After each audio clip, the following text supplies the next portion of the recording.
மதுரை மீனாட்சியம்மன் கோவில் வீர வசந்தராயர் மண்டபத்தை முழுமையாக சீரமைத்த பின்னரே குடமுழுக்கு நடத்த மக்கள் விரும்புகிறார்கள் என்று அதிமுக மருத்துவர் அணி இணை செயலாளர் டாக்டர் சரவணன் தெரிவித்துள்ளார்.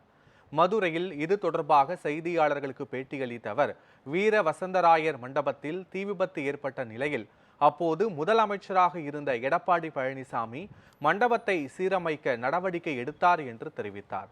திமுக ஆட்சி அமைந்ததும் சீரமைப்பு பணிகளில் தொய்வு ஏற்பட்டுள்ளதால் பணிகள் நிறைவடைய இன்னும் ஓராண்டு ஆகும் என குறிப்பிட்ட சரவணன், மண்டபத்தை சீரமைக்காமல் குடமுழுக்கு நடத்துவது ஆகம விதிகளின்படி சரியில்லை என்றும் ஆன்மீக பெரியவர்கள் கூறுகிறார்கள் என்றும் அவர் தெரிவித்தார். சீரமைப்பு பணிகள் நிறைவடைந்த பின்னரே குடமுழுக்கு நடத்த மக்களும் விரும்புகிறார்கள் என்று குறிப்பிட்ட சரவணன், வீர வசந்தராயர் மண்டபத்தை சீரமைக்க இணை ஆணையர் அந்தஸ்தில் தனி அதிகாரியை நியமிக்க வேண்டும் என்றும் அவர் வலியுறுத்தியுள்ளார். மீனாட்சியம்மன் கோவிலில் வீர வசந்தராயர் மண்டபம் 2018 தீ விபத்து ஏற்பட்டு அதுக்கு பெருத்த சேதம் ஏற்பட்டிருந்தது. அன்றைய ஆட்சி காலத்தில் ஐயா மாண்பு எடப்பாடியார் அவர்கள் 18 கோடி ஒதுக்கி நாமக்கல் மாவட்டத்திலிருந்து கற்கள் எடுத்து கொண்டு வரப்பட்டு மொத்தம் 79 தூண்கள் அங்கே அமைக்க வேண்டும். அது அமைப்பதற்காக 18 கோடியில் ஒதுக்கப்பட்டு பூர்வாங்க பணிகள்லாம் தொடங்கப்பட்டது.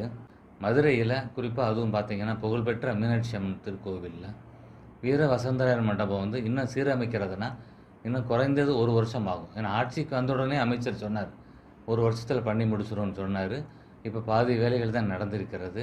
இன்னும் 1 வருஷத்துக்கு மேலே இந்த வேலையே இருக்கும். அதற்கிடையிலேயே இவங்க கும்பாபிஷேகம் நடத்துவது என்பது சரியல்ல என்று கோயில் பட்டர்கள் கூட ஆச்சாரியர்கள் ஆன்மீக விதிகளை அவங்க ஆகம விதிகள் படி சொல்கிறார்கள்.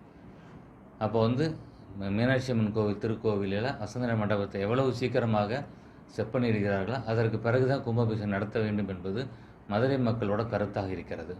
இப்போ சமீபத்தில் பார்த்தீங்கன்னா கோவிலில் இருக்கக்கூடிய நிர்வாகிகள் இப்போ ஜேசி இப்போ உடனே இப்போ மாற்றிருக்கிறாங்க. இப்படி தொடர்ச்சியாக ஒருத்தரை மாற்றப்படுறதுனால கூட இந்த வேலை அதில் ஒரு சுணக்கம் ஏற்படுகிறது. இப்போ இதற்கென்று தனியாக ஒரு இணை கமிஷனர் அளவில் ஒருத்தரை நியமித்தாங்கன்னா அந்த வேலை துரிதமாக நடக்கும். இதெல்லாம் மக்கள் மனதில் வைத்து 2026 சட்டமன்ற தேர்தலில் ஒரு நல்ல தீர்ப்பு, சாமானிய மக்களுக்கான ஒரு முதல்வரான 4 ஆண்டு 2 மாதம் சிறப்பான ஆட்சி கடந்த இதில் தந்த எடப்பாடியார் அவர்களை அவர் தலைமையில் அமையக்கூடிய கூட்டணியை வெற்றி பெற செய்ய வேண்டும் என்று மக்களை தாழ்மையுடன் கேட்டுக்கொள்கிறேன்.